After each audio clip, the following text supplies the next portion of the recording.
Hey folks, Grant over at Local Cooling Farms. This is cattle on the cul-de-sac, part two. I just wanted to do a quick follow-up. These are some manure pats on the gravel road. We unfortunately ran over our friends, the dung beetles.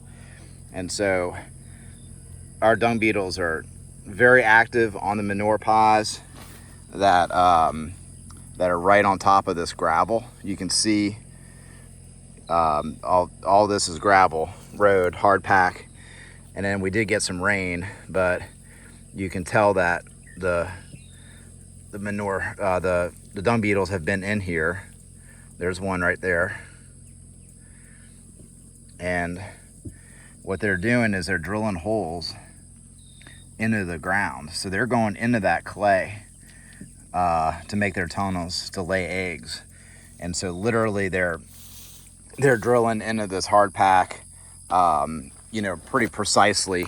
And so that's exactly what we wanted. That's the action that we wanted. So when we gave the cattle some more supplemental feed, and then we put mineral in there. We use fur trail, Grazer's Choice with copper as our mineral. I mean, we're not, I know that we're feeding the cattle.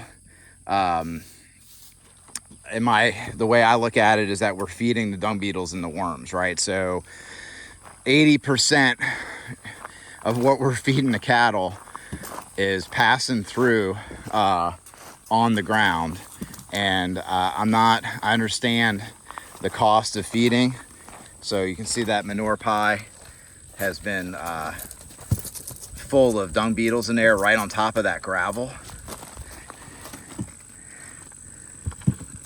So you can see all those holes that the dung beetles are drilling into that material. And if dung beetles were on the payroll, they'd bankrupt us, right? Because they're working 24/7. They fly around. No moving fees. They go from manure pie to manure pie. See, same thing here. We got some action going on that one. Definite action on that one. And so you can just see the manure on all this gravel. And what's going to happen is that it's just going to get mixed in, and it's just going to create this little layer, and one plant's going to grow there. And then it's going to, every time that we come over here and graze, another plant, another plant, another plant, we're improving the area. With these cows that are putting out manure, you can see the size of their I wear a size 13 shoe, so I always call it a foot. So, that's a square foot.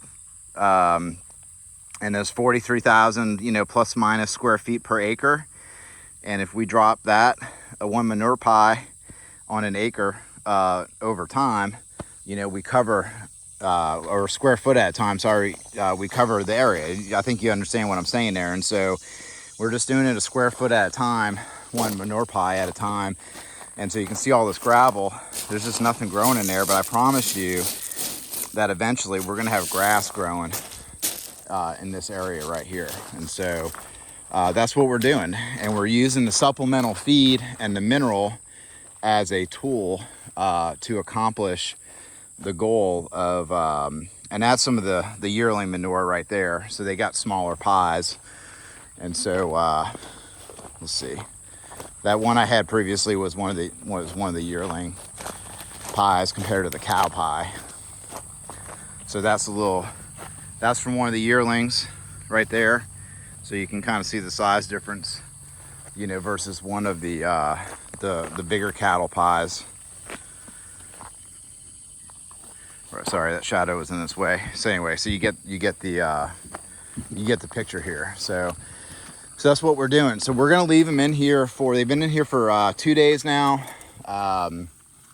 We're gonna leave them in here the rest of the day. And I didn't even look in so you can see they went through the ditches. They took the tips off a lot of stuff in there.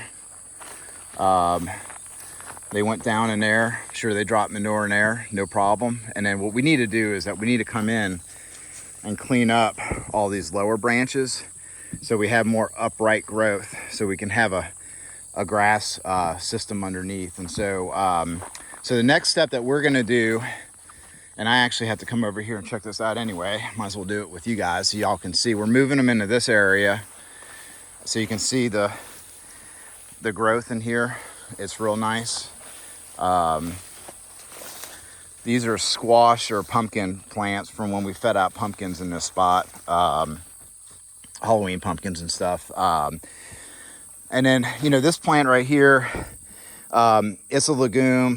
Folks in the area call it a coffee plant. They see it as a weed. The goats do eat it, or at least they normally eat it. You know, I got to get the name of it. I may do a video on this later, but it is a legume. A lot of folks, again, consider it a weed, but again, it's biomass. So if nothing eats it, we're gonna bush hog it or trample it, and then we're gonna get rid of it. So no big deal on that front. This is some beans from a bean cover crop that we had put out. So we have a couple interesting things growing in this area. The squashes are from the pumpkins, that we put out, the squashes that we put out. We've got some some cover crop beans coming up. Maybe it was some beans that didn't germinate, or it's from bean pods that those beans had produced. So so who knows? But we got a lot going on over here. So this is the internal fence, the 3-strand, 2 are hot, the bottom one's grounded. T-post with the PVC sleeve with the stainless hose clamps holding it on. We've got our water point right here that we will be eventually changing out to something that's protected below grade, because you know we rarely freeze here, but you know, we've been having a couple winters in a row where it was like I was having to come out here and repair that. It's just that one night, that one freeze night that we have here, you know, it's kind of getting to us. And so we got to go through. You can see this is our rebar post. You can see how much the pepper vine here has grown on it. So we need to come in here later and we need to knock all this stuff off of our T-posts with the insulators. And what I'm gonna do is that I'm gonna, just to make it easier on us, more pleasant for us from walking through all this crap, we're gonna go ahead and bush hog either side of these rebar posts. And in the process, we'll be dragging all that stuff down with the tires and stuff. So the stuff in here is pepper vine. Nothing's really gonna eat on this. We've got morning glory mixed in. The pepper vine is native, the morning glory is not, but the cattle and the goats will eat that. We've got goldenrod coming up. Both the cattle and the goats are gonna eat on that. Pretty much the cattle are gonna come in and just nip that tip, and that's about it right there. So yeah, so we're gonna be coming in and prepping this area to graze. And then this is this field kind of goes lower and lower down into the center. We're actually working on developing some strategic drainage and water capture in that spot. But we do start having more of this native grass. Again, I forget the name that grows in our area. Excuse me. I think I swallowed the bug. This thing likes wet feet. The cattle will graze on it. Not a choice grass, but they will. It's very, very stemmy, but they'll come through and take the tips off of it again. But we've got a lot of that in the area. But again, after the cattle are out of here, we're bush hogging this field. And so we're clipping it and knocking off anything that's not eating all this pepper vine and all this stuff. Again, we see it as a cover crop. You know, so if you put out a cover crop, you know, the practices that are out there are you can herbicide it, you can clip it with a bush hog, you can crimp it. So crimping, mowing, and herbicide. And then also just stepping it in with your livestock through real intensive mob grazing. Those are the things the tools in your toolbox, and you just got to figure out what's best for you. But I recommend that you do one of them. You know, a big reason why I had a couple of people kind of message me about common ragweed about, hey, don't bush hog. You know, you're burning fuel, and you know, equipment's expensive and all this kind of stuff. Equipment is expensive. Just to give you an idea, running that tractor, market rate, or what it would cost me to hire that out right now is about, in our area, $75 to $100 an hour. And I suspect the stuff that we have to mow, they're going to want $100 an hour. So our internal cost of operating the tractor and the bush hog on our tractor, including the button seat, that's me, we are talking about $70 an hour of our cost. That's fuel, that's maintenance, upkeep on the tractor, depreciation on the tractor, you know, the ultimate cost of, you know, the replacement cost of the tractor. And then that's me paying myself $35 an hour to be an operator. And so we're at $70 an hour, and I understand the cost. It's not lost on me. So this field with our, you know, we've got like a 35 horsepower tractor, and I'm very conscious on operating equipment. I'm a cautious operator. I kind of go at grandma's speed. I go slow and I go precise, and I don't want to go wide open and destroy my equipment. And so it's going to take me, you know, a handful of hours to do this field that we're in right now. And so let's say it takes me 4 hours to do this area. Our cost, our market cost is $400, and then our internal true cost is going to be about $280. And so I get it. I get it at cost. The thing is that if we got the number of head that we have right now, like the 20 head that we have right now, and we put them in a quarter acre to get the pounds per acre that we need to trample stuff like pepper vine and common ragweed to the equivalent to bush hogging it, I would have to come out here and move the cattle like 4 times in a day. I mean, and so that's and at that type of work, we have to factor in at minimum $25 an hour. So if I'm moving them 4 times a day, I realize it's not taking me an hour per move, but then it stops me from doing something else. So I've got an opportunity cost. I have to stop what I'm doing. It's on my mind. I got to worry about it. So that's $100 right there just to do like an acre, you know. So I can make the argument that doing trampling, severe mob grazing with multiple moves per day costs just as much as mowing. And so and that's just the reality of it. And so I'd rather mow because it actually does a better job than the mob grazing. And so what we're doing is that we're grazing first with the cattle and the goats. We're getting two types of, you know, livestock out of this, out of the grazing in the one area, and then we're coming back and mowing. So we're getting a lot of value out of this before we bush hog it.